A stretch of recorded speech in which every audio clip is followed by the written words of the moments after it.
अरे धनिया, सावन के पावन महीना आ गईल आ सभे लोग बाबा धाम जाता। हमारा मन बा कि हम तारा के अपना संग लेके चलते। लहई पहिरला धनिया गेरुआ रंग के साड़ी, लहई पहिरला धनिया गेरुआ रंग के साड़ी, बन के कंवरिया चल बाबा के दुआरी।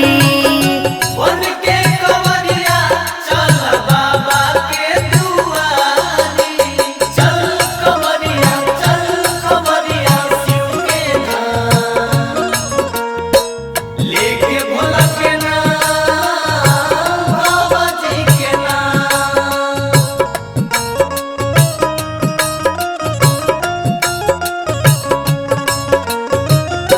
बन के कंवरिया चल बाबा के दुआरी।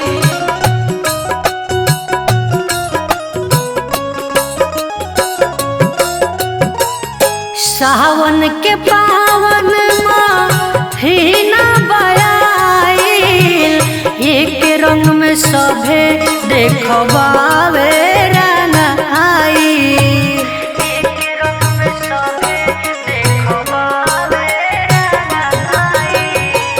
सावन के पावन महीना बयाइल, एक रंग में सभे देखबावे रंगाइल। बोलबम बोलबम बोल हिम्मत ना हारी, बन के कंवरिया चल बाबा के दुआरी। बन के कंवरिया चल बाबा के दुआरी। जय शिव बोल बम जय शिव बोल बम दूर है जाना जरूर है।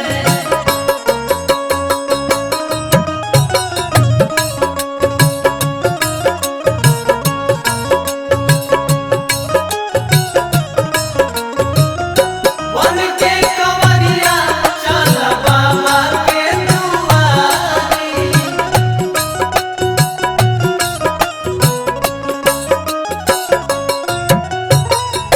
जलवा चढ़ाई कंवरिया पिएगा जब भांग हो, सब कुछ मिल जा ई देखो ना मांग हो।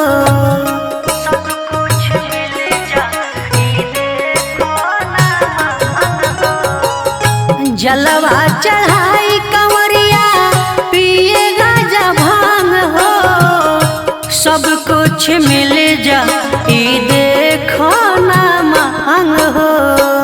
रमेश कुशवाहा हवे शिव के पुजारी, बन के कंवरिया चल बाबा के